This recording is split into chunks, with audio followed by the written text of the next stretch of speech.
Hey guys, RPM here. Hope you're doing well, having a really great day. This video, I have a few different questions here I want to go through throughout this video. It's going to be probably decently long. I have a lot of information I want to go through regarding just, first, how is Kaspa doing in terms of its price and tech? Also, number two, I have received DHL tracking numbers for the SuperScaler K10 and also the Iceriver KS1 or KS2. I wasn't specifically told which one I would receive, but we'll see if it's legitimate. And if I do receive it, I have a disclaimer up here. And if it is real and I'm getting the yield and, it's hashing, a lot of terahash, that I want to say that, still, please don't pre-order because it's still not proven that it could be legitimate. All right. There's been a lot of scams in the past where people have been sent a few ASICs or two and the companies didn't ship out the rest of them. All right. This has happened actually a couple times. And so this is a brand new company. They have a new website. They're based in Hong Kong. They accept crypto and wire transfer, which are non-reversible. Okay. And can still exit scam and rug pull people. All right. So please do your own research. If you decide to pre-order something like this, I advise not yet until I actually get one of these in my hands, but still that may not legitimize for those that are going to pre-order this and have to wait, a couple months, maybe a year. Who knows, right? We just don't know. Anyways, going along, talking about how efficient is this new Kaspa ASIC compared to FPGAs. The network hash rate for Kaspa has risen drastically. Why? Question mark. The inevitable Kaspa Mining centralization. Have the top Kaspa mining addresses on certain mining pools been selling their mined Kaspa? And then my final thoughts, I just want to talk about tokenomics, emission schedules, and mining altogether. Okay, so a lot to go through in this video. Thank you to today's video sponsor, Unmineable.com. If you guys are interested, if you are actually wanting to mine, into Kaspa, you can actually do that with your CPUs, your GPUs, even ASIC miners that you can mine into Kaspa. And the greatest thing about it is you don't have to worry about taxable events or anything. You don't have to do trading yourself. Unmineable will do that all for you automatically. So actually stay tuned. I'm going to be placing a lot of my ASIC miners on Unmineable and I'm going to be mining into Kaspa. So that's actually going to be really fun. If you guys are interested also, if you're already currently mining, use my new referral code called RPM to lower your mining fee to 0.75%. If you haven't already, for unmineable.com. So check it out, my friends. Link down below to unmineable.com. Okay, so make no mistake, Kaspa has been rising in the charts in terms of its price over the past year, especially since after the Ethereum merge, which happened in September sometime. And ever since then, there has been a lot of hype regarding Kaspa. And also, a lot of other prominent proof of work coins which have gone up over the past year. Year to date, we can see we got good old Conflux, we got Meowcoin, Radiant, Aletheium, Dynex, and of course Kaspa over the past, year to date. Past 90 days, just to show you here, Kaspa is still up 336%. Past 60 days, as of recording, almost 300%. Past 30 days, we are now at 100%. Now, the past 7 days, this is where we have been going down in the negative now. Kaspa is the worst performing in the past 7 days. And I am going to correlate this to the potential KS1, KS2s, or even FPGAs that have been coming out here recently as well, that the network hash rate has gone up considerably since then. Okay, since around April 10th, which kind of coincides to these KS1, KS2s, which could be potentially having a lot of sell-off pressure, which I do want to talk about in that question I did bring up in the beginning here in number 6 here. Okay, so we'll talk about that later on, just to show you guys that, right? So here we are, we're down 20% of the past 7 days. Past 24 hours as of recording, we are down 7%. Okay, but the other proof of work coins here over the past, let's say 7 days here, let's see, we got Meowcoin, Radiant, Neoxa, Pigeon Coin, God forbid, Ergo, Raptorium, Dynex, Aletheium, a lot of prominent GPU mineable coins have been rising the charts, but Ethereum, ever since the merge, hasn't really gone up as much as these other coins here. So it really shows that proof of work is obviously much stronger than proof of stake, in my opinion. You guys can let me know what you think down below. But not only with the price, there has been a lot of hype here recently regarding their new Rust implementation, which I believe was supposed to be 32 blocks per second. And I will talk later on in this video that I believe their emission schedule is still the same, and their blocks per second, I believe, is kind of like a slow rollout. I don't know the exact specifics of it, but I don't think it's full on 32 blocks per second yet. but they're gonna slowly roll that out. We'll talk about that later. Anyways, this happened on April 16th and it is live now. Okay, so I think further on as we go, I'm just on the Kaspa Explorer. We should see probably some insane blocks per second or something. I can see like maybe 2 or 3 or 4 per second at most during this time, and I'm sure as we go along they're gonna increase it, so that should be something pretty cool. So Kaspa has been doing pretty good. There hasn't been any negatives out there. I mean, the only negatives I could think of really has come along is due to these KS1 Iceriver KS1 ASICs that has brought up a lot of, I would say, drama, a lot of noise as of recently, and a lot of people are, scared, and a lot of people I've been hearing have been regretting their purchases of the SuperScaler K10 or even the multi-miner M2s. Okay, so let's get into number 2 here. I've been in talks with the Iceriver Discord username. He's on the Kaspa Discord, and we've just been going back and forth, and I said, hey, why don't you guys send me one, and I'll see if it's legitimate, review it on my channel. They're like, yeah, that's a great idea. And so they gave me a tracking number. April 21st is when I should receive it through DHL. And as well, I'm actually getting a SuperScaler K10. This is from a buddy on Discord, T Swift. He hooked me up with his friend that ordered 2 of them. I'm just going to get one of them. I'm going to review it for the next couple weeks here, the K10, and we'll see how it goes. But it's this guy right here, K10. We did talk about this like 2 weeks ago, and then literally a week later, we got these Icerivers coming out. And I mean, even before that, we were talking about the multi-miner M2 FPGAs, and also, of course, the Osprey Electronics E300s. I mean, these have been a lot more prominent over the past couple months, and as well as hash altcoin, the black miners, black miner F1 plus, right? These have also been talked about more so recently, as they now do support, there are bit streams now for the black miner F1 plus, and if we go to the algorithm plugin here, they do show CAS here 4.3 gigahash at 469 watts, okay, for the black miner F1 plus at around $1,500. So I will go through my ASIC spreadsheet. We'll go through the numbers of efficiency and also the dollar per gigahash, just showing which one is, good or not. Anyways, going back now to my tweet that I did here, I said I'm very skeptical until I see it hashing correctly and the Kaspa yield earned. K10 also on the way as well. Insane. So of course, you guys are looking for, I guess, to see if it's legit or not, even though, right, if I am going to receive one of these things and it is real, right, these Icerivers, if it is real, sure, it could legitimize it in some way, but there have been companies in the past, they sent out, a couple of units, and, a lot of people said, oh yeah, they're real. And then all of a sudden, people started pre-ordering and sending all their crypto, sending all their money, wire transfers to China or someone in Hong Kong, which are non-reversible, by the way. All right. So that's really, really sketchy, really big red flag that, you're sending this much money to somebody that even they say here shipping date is June 15th to June 30th. That is still a couple months away. All right. For people that are deciding to pre-order these things, that is still a couple months away. There is a chance that, this Iceriver company could never ship them out. We are in North America here. People here, we don't have any jurisdiction in Hong Kong, China. There's no way for you to have any resolution to go after these guys if it's fake or not. So even if I legitimately receive one of these things, guys, I just want to say to you, please do diligence. Don't just, go send your money out and risk not getting one and potentially not getting your money back as well. Okay, so this is a very risky endeavor. A lot of money on the line here. All right, I'm just saying to you guys, just please don't pre-order until there's some definitive thing, I don't know, regarding these Iceriver guys, like their location, their address or something. I didn't find any of their addresses on their website. I couldn't find anything about that. So just a lot of red flags here, a lot of new stuff that was just created. Anyways, we'll see. Okay, we'll see. I will definitely update you guys as I get more information. And when I eventually receive one of these things, I guess by April 21st, we'll see if that's real. Because yeah, we did a lot of live streams of seeing this thing, and they also sent me some pictures of the box as well. Okay, so just saying this is not legitimizing it yet, but there's some pictures here. He did send me Iceriver. It says KS2. April 2023. It could be just a simple sticker, QC sticker on the top, Ethernet, you see a Delta fan.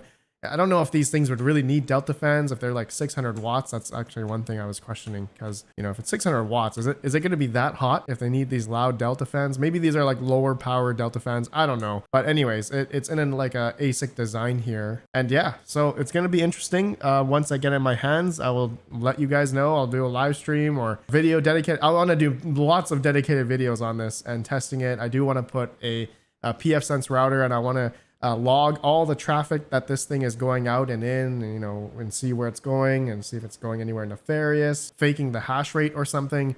But, you know, looking at a lot of different mining pools that have had a lot of the hash rate gone up coincides with, you know, these numbers here that I'm seeing a lot of addresses. And we will talk about sell-off pressure if any of these addresses were selling. I did go through a lot of them, and surprisingly, not a lot of them were selling. But anyways, that was question number 2, guys. Let's go to number 3. How efficient is this new Kaspa ASIC compared to FPGAs? Okay, so this is where we're going to go through the ASIC spreadsheet here. Okay, so I do have this publicly available. You guys, link down below if you are interested. I have a lot of other ASIC mineable coins here: Bitcoin, Litecoin, Ethereum Classic, Kadena, Nervos, Handshake, all the different ASIC models here regarding their certain coins. So for Kaspa here anyway, so the most efficient is obviously going to be these new Iceriver ASICs, if they are real or not. And the next best ones are going to be the Xilinx. These are the FPGAs at around 24 to 33 watts per hash. Okay. And I forgot to mention the Icerivers are 0.6 watt per hash, which is extremely, extremely efficient. Okay. The next best ones, SuperScaler here, 52, 56 watts per hash, or joules per hash. And then we got GPUs, 4090, 3070. You know, these are really efficient GPUs for mining Kaspa. And then we got the BlackMiner F1, which is actually on par with the 3070. And then we got the A2000, A4000, and then the Multiminer M2. This is an FPGA here. But the biggest thing to look at with these ones, Multiminer, if you guys are deciding, for anyone that bought these, right, Multiminer M2s from Coastal Crypto, or maybe the SuperScaler K10, is that, sure, the efficiency is not as great as, you know, maybe some of these FPGAs, definitely not as great as the Iceriver. But if you consider the dollar per gigahash, okay, all right, let me sort this by the dollar per gigahash. Obviously, the Icerivers are the best value because how much hash rate you can achieve for the amount of money that you're going to spend. These are obviously the best. But if they're real, right? If they're real, going down, Multiminer M2s are going to be the next best dollar per gigahash, because the amount you're spending, the amount of hash rate that you're getting, 10.5 gigahash versus, let's say, a 3070. Let's see, a 3070 is down, way down here, right? Because you're only achieving 461 mega hash per 3070, but you can see the amount that you have to spend in order to achieve that hash rate is going to be a lot more for GPUs, right? Even 5700s, 580s even. But as we go on into FPGA land, right? BlackMiner, SuperScaler, Xilinx, and the Multiminer M2. The Multiminer M2 is going to be the best bet here, especially if low electrical costs as well, because you're going to break even a lot faster, because the higher hash rate and the amount that you spend on it, you're going to get your money back a lot faster versus all these other ones that we did calculations on in terms of MSRP of all this hardware. Okay. Anyways, that's the efficiency of a lot of these hardwares you guys can see, and the price per gigahash for those that care about the dollar value. But yeah, efficiency wise, if you have higher electrical costs, efficiency is going to bode well for those that have higher electrical costs. Yeah, so you guys can see that difference there. But looking at this, you guys can see the dramatic, you know, increase in efficiency here from going from GPUs and then into FPGAs and then into the ASICs. The ASICs here have a huge gap, right? Extremely huge gap. And, you know, this is kind of similar to what we've experienced actually with Kadena. I've actually been into Kadena since the very beginning. And I remember it used to be GPU mineable for quite a bit. And then maybe 6 months to 8 months later, you know, FPGA started rolling out and the hash rate started getting much more difficult. And that's when GPUs started becoming unprofitable. And then lo and behold, the hash rate just skyrocketed. That's when I actually started receiving one of these IB-Link BMK1s, pretty much like a year later. So for Kaspa to potentially have the same fate as Kadena, in my opinion, it could play out, right? It could play out similarly as to what happened to Kadena in terms of its price, is what I meant, is that Kaspa price could have that downward pressure. And so with the selling pressure from all those ASICs, which I'll show you guys talking about all those ASIC miners later on. So, but anyways, it's just interesting to look at that. This could have the same fate, but who knows, right? Maybe Kaspa could just have a continuous climb. I just don't know. Not financial advice. I was just doing some fun paint here. But anyways, it's just interesting to note if Kaspa could have the same fate as Kadena, right? We're just not quite sure. We're not quite sure if that's going to play out or not. And we'll see as time goes on if a lot of these, Iceriver ASICs are going to be real or not. Okay, that's really going to depend. Okay, I don't know if I need to touch on this question a lot. Like, we've talked about this for the past, past week now already. But the network hash rate for Kaspa has risen dramatically. Why? Question mark. Well, that's because it's going to be because of all these FPGAs, going to be because of all these, potentially these new Kaspa ASICs, right? So let's just take a look at the network hash rate for Kaspa. And actually, I do want to talk about show you guys this before we get into the network hash rate. The address distribution. This is something interesting I saw on a website called cas.fyi. Interesting website, just showing how many wallet addresses own, a certain amount of Kaspa. So if you own between 1,000 Kaspa to 10,000 Kaspa, you are a octopus at around 59,000, almost 60,000 wallet addresses here. And then if let's say you have, a million to 10 million Kaspa, you are a shark, right? Only about 1,900 people have that much Kaspa. Going down, if you are a whale, that's 10 million to 100 million. That's only 166 people. That's crazy to think about. Next one, you're a humpback whale, 100 million to 1 billion, only 6. I'm guessing these are exchanges. And then Aquaman, 1 billion to 10 billion. One wallet address. I'm assuming that's like some big exchange. I'm not sure. Maybe it could be one person. I don't know. But this is just funny. I thought I would show this before I get into the network hash rate. Okay, let's get into the network hash rate. So talked about this before already, but network hash rate since I would say April 10th has dramatically gone up from 800 terahash April 9th, and then April 10th, it was at 850 terahash. And then April 11th, this is where we saw the biggest rise. All right, April 10th to April 11th, about 150 terahash came online. And there wasn't much price appreciation during that time, but to correlate with that, we did see, if we go to mining pool stats here, at that same time, we correlated. We did a video about this already. We did see a bunch of mining pools garner a huge amount of hash rate, and we added it all up, and it did equal to about 150, almost 200 petahash. So hum pool garnered a lot of hash rate during that time, April 11th, April 10th. Same with F2 pool, garnered from 68 terahash to 125. ACC pool, same fate, went from 76 to 100 terahash. Now it's at 138, continuing to climb. Kaspa-pool.org continues to have a lot of hash rate adding on over the past couple days here. And another big jump on 2 miners, went from 13 terahash to 56 terahash. I will talk about a miner that's on 2 miners that has a lot of terahash, and this wallet address actually has been selling. Well, we'll talk about that later. Anyways, going back to the hash rate, right? It's gone up now. It's almost 115 petahash as of recording, and it's been getting, less and less profitable for GPU miners. I mean, I think it's still breaking even for some, but as it continues to climb, and then as the price of Kaspa maybe starts coming down, right, GPUs are gonna start being less competitive, right? And as they are less efficient, they are gonna be also less profitable as time goes on. I do want to talk about that in number 5 here. Inevitable Kaspa mining centralization. You know what? Let's just get into that right now. I think we've talked about enough about the hash rate. There's really nothing else to it other than we've seen a lot of hardware come online. Okay, but number 5, inevitable Kaspa mining centralization. You guys notice I have the period here. So this is going to refer to GPUs becoming less and less prevalent on Kaspa, because as we are now seeing a lot of this type of hardware, FPGAs, Osprey Electronics, Blackminer F1s, there's going to be thousands of these on the network already.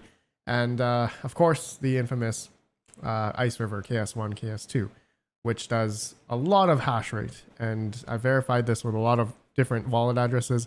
I mean, once I get one, then I'll obviously verify it legitimately. That we have seen on some of these wallet addresses, it's just been insane, right? And we did try to think about if there's some way that these could be fabricated in some way. Like, how much hardware out there could you theoretically use to fabricate all of these types of wallet addresses here that are mining with this much hash rate? It is probably inconceivable to have that much hardware out there to really fake this, or to have this elaborate scam potentially that these Iceriver's could potentially have, right? But nobody knows, right? These maybe could be Intel chips. Some people were saying there could be some new, I don't know, TSMC lower nanometer chips. Who knows? Nobody knows, right? We don't know until someone gets it in their hands. I could open mine up. I can definitely open mine up, and then we can see what type of chips they are, right? If it says Intel on it, TSMC, Samsung, I don't know. I'm not sure what type of ASIC chips they would be, right? But now going back to the centralization aspect, what I mean by that is, obviously you guys know and understand GPU miners, home residential miners, were more so mining Kaspa, just fine over the past year. And then as profitability, as the price started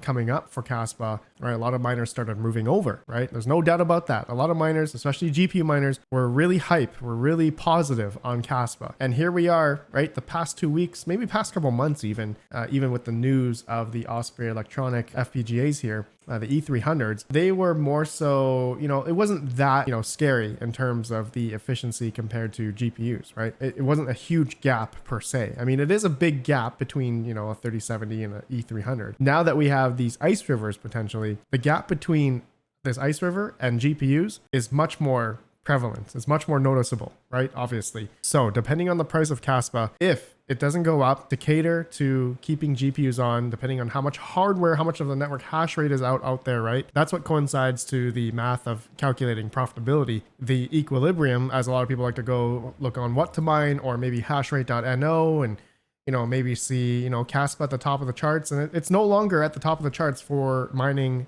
for GPU miners, right? I just clicked on a 3070, for instance, at 11 cent kilowatt hour.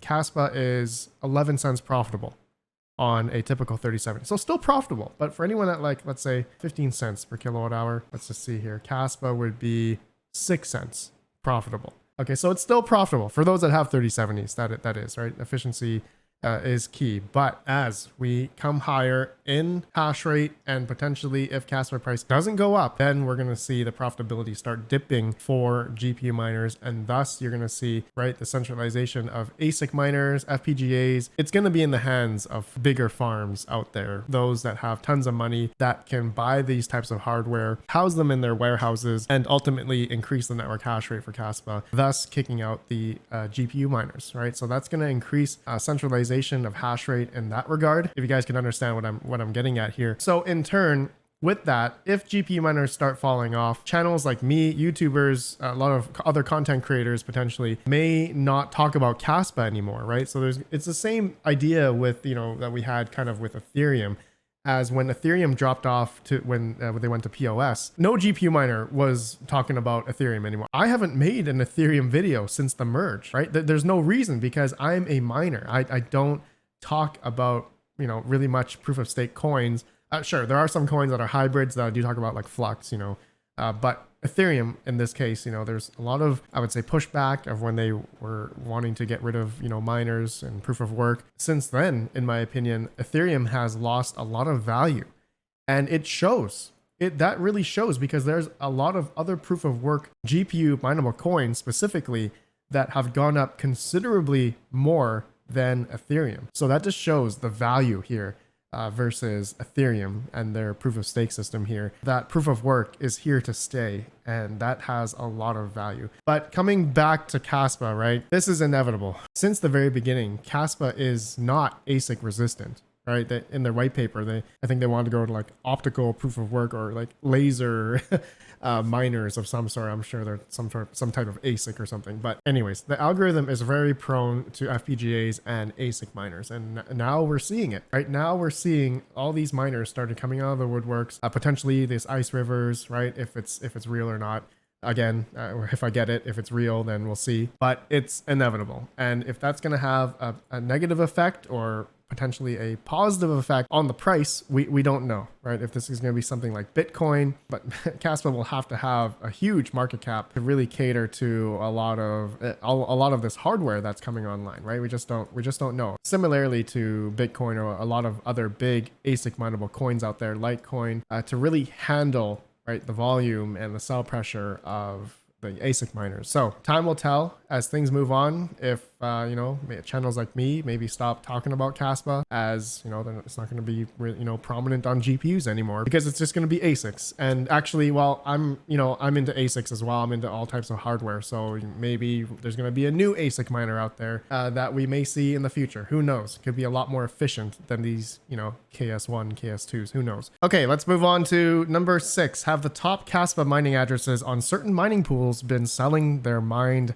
Kaspa? All right, so this is a question that I've been seeing around, and I thought I would just go ahead and look at some mining pools that have, you know, these high terahash, low workers that show these potentially KS1, KS2s. Potentially, not quite sure if it's real or not. But looking at mostly all of these addresses, the top, let's say this one all the way down to, let's say this one, none of them have sold. You guys can verify this yourself. Go to kaspa-pool.org, and then you'll see the top 50 miners here in the homepage, and you can just click on their wallet address here, and then also you can click on their wallet address once you go in, and then it'll move to the explore.kaspa.org, and then it'll show what their balance is. So looking at this guy here, total paid so far on this wallet address is 250,305 Kaspa.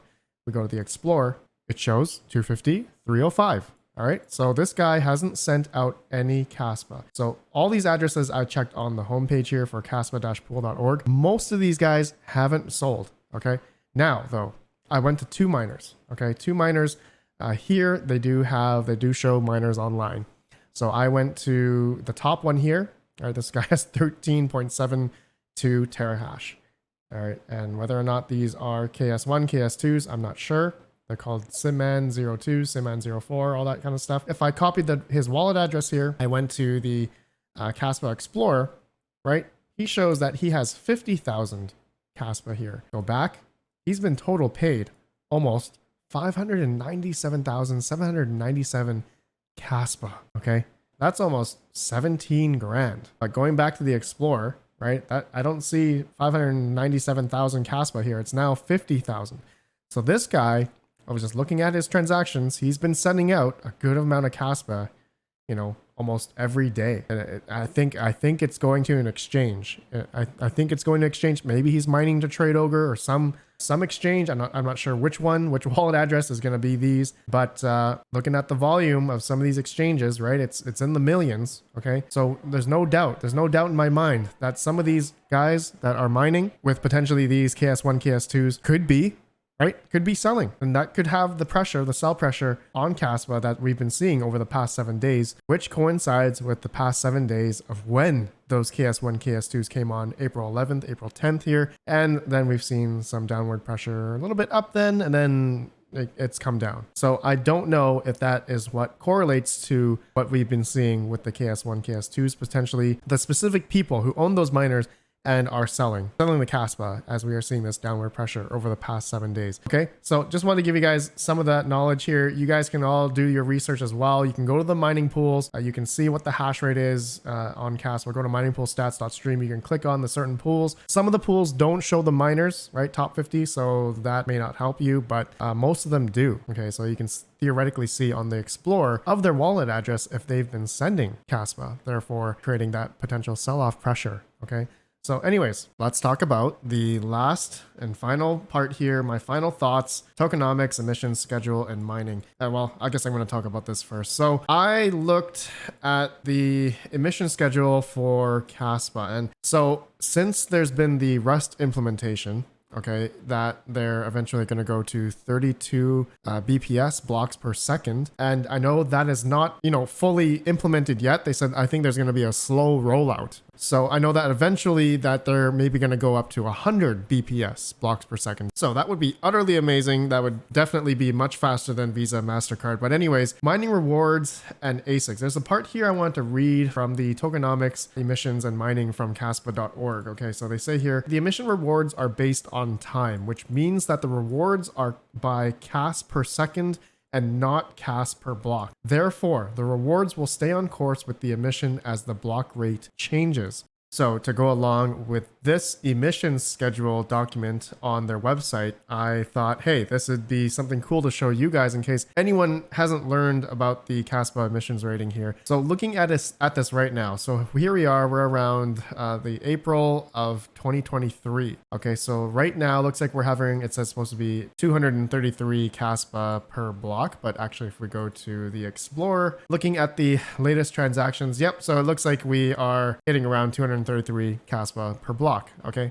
going back here, that means the next change will be on the next month. Okay, around May 8th of 2023 is going to be 220 Kaspa. So you can see as we go down the rewards, okay, for Kaspa per block, I guess per second, okay, not per block, meaning like, 32 blocks, it's going to be, 220 Kaspa per block. No, it's going to be, I guess, divided by that, depending every second. So 32 blocks divided by the 1, that's going to split up the block reward into the 32 blocks, if that makes sense. I'm probably explaining that wrong, but you guys hopefully understand what I mean there. The Kaspa emissions rating doesn't change, all right? It's per second, not by the BPS from what I understand, okay? So I guess in a way, the ultimate goal for that is to have fast TPS transactions per second.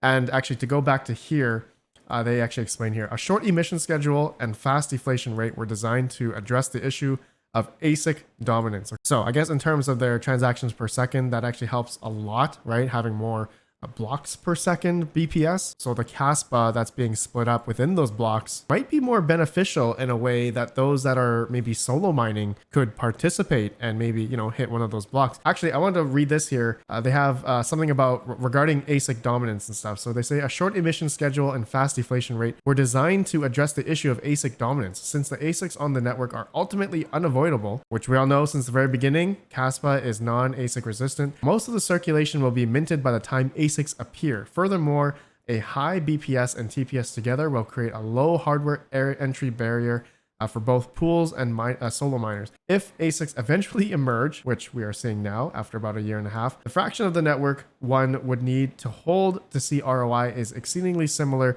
than required in Bitcoin. If Kaspa reaches Bitcoin proportions, it would still be possible to see a monthly block holding just for a few ASICs. This privilege will not be reversed for huge pools or farms. So here we are today. Okay, we are only in the second year chromatic phase, from my understanding. Oh, actually, we're in the first year chromatic phase. 230, we're almost in the second year. And so there are, how many years? Wow, they have a lot of chromatic years here. So it actually goes up all the way till, let's see, here we go. Till 15th year chromatic phase, all the way up until 2037. Okay, that is when all the Kaspa will be mined. So I believe this is the max supply for Kaspa, or is it 28,700,000 something. So yeah, that is pretty much nearing the end. 2037 is going to be this is the last year, all right, according to their chromatic phase. Okay, so we're pretty early for those that, we're all still mining Kaspa at this point in time. But funny thing, right? We're in the first phase and almost 17,500,000,000 Kaspa have been mined thus far out of the 28 billion. If I whip out the calculator, I just want to see, how much percentage of Kaspa has been mined so far out of the max supply. So we just did 17, let's just say we did 17 billion. Okay. Divided by 28, I think 7 million. That's going to be the max supply, okay, roughly. And then we times that by 100. That's going to be, I think, 60%. Yeah, so about 59%, 60% has been mined thus far. And now we have all these, FPGAs and ASICs coming out of the woodwork. So they talked about it here. And I guess it said most of the circulation will be minted by the time ASICs appear. I guess, 60%, there's 40% left to be mined. And now we have ASICs. Okay, so now this is where, right, this is where it begins. It's going to be all ASICs, I guess. And this is now getting into more so my thoughts now, my own opinions regarding Kaspa. If, the ultimate goal here for those that are believing in Kaspa and, believe in, fundamentally of what the project is about and what they're trying to achieve, I think it's definitely an amazing feat for sure. And, but for those that, financially though, for those that are going to be mining it and, are doing it as a business and are hoping to, make something out of it. I mean, the ultimate end all be all here is that for Kaspa to eventually be adopted at some point and to have price appreciation on the project itself. And for those that are heavily invested into it, that's that's really the end all be all here, right? That's the end goal for Kaspa, to be adopted in some way and to have high appreciation of what it is now. So I guess we'll see. I guess we'll find out. And if Kaspa, right, with these ASICs that we are now seeing coming out of the woodworks recently, if these are real or not, right? Stay tuned to see if it's real on my channel here. Ultimately, there may be more of these newer ASIC models, probably more efficient, I'm gonna assume, coming out here in the next while, and we're gonna definitely see that, I'm sure, and a lot more terahash, I'm sure, maybe from Bitmain or something. But that is only gonna happen if it's going to be profitable per se, and if Kaspa, I mean, as a whole, in terms of the markets, the volume, liquidity, can really handle all of the hardware that is going to be dominating Kaspa, all these ASICs potentially in the next while here. So anyways, guys, I can't really give you my concrete answer of what's going to happen. Obviously, obviously nobody knows, but I think in past history, from what I've seen, when coins move to ASICs, such as what happened to Kadena, I mean, we all know the KA3 did come out, just recently, actually this year. A lot of them were shipping out, but they didn't come out during, the last hype of around November of 2021, right? More so, this is a lot of the, I would say, gold shells, IB links were coming out. A lot of people were buying those for $40,000 to $50,000 at one point. And, ultimately they had to sell because they had to get their initial investment back, right? They have to break even at least on their ASIC miners. So the same thing may apply, to Kaspa here. For those that eventually may invest in not only, in FPGAs, and God forbid, these Iceriver ASICs, if they're real or not. Hopefully people that pre-ordered, I hope to God that they will actually get their shipment and these are actually real. I would hate for someone or anybody getting scammed out of this kind of thing. That's why I always give the disclaimer. I give it right in the beginning that, please, if you're not afraid to, if you want to risk that type of money to pre-order something like this, I mean, that's going to be on you, right? I've given the disclaimers. I think a lot of people out there have given the disclaimers, especially when you're ordering something that's really new and unproven as well, from a company that, I think has maybe had some bad history in the past as well. We're going to see. Okay, guys, that's it. That's it for this video. Let me know your thoughts. Everything I talked about in this video, I feel like it was probably way too long. There was much more I probably wanted to talk about. I haven't really done these types of long videos in a long time, but I thought to myself, like, hey, I know a lot of people like having these kind of questions laid out like this, just in the Word doc. And let me know if you guys made it to the end. If you like this video, let me know down below. If you don't, then let me know down below. But if there's anything else I missed, I guess we're gonna see what's gonna happen to Kaspa long term, as we're gonna see more hardware come out potentially. We'll see how it goes. All right, I'll see you on the next one. Have a good one. Let me know if you made it to the end, and peace out.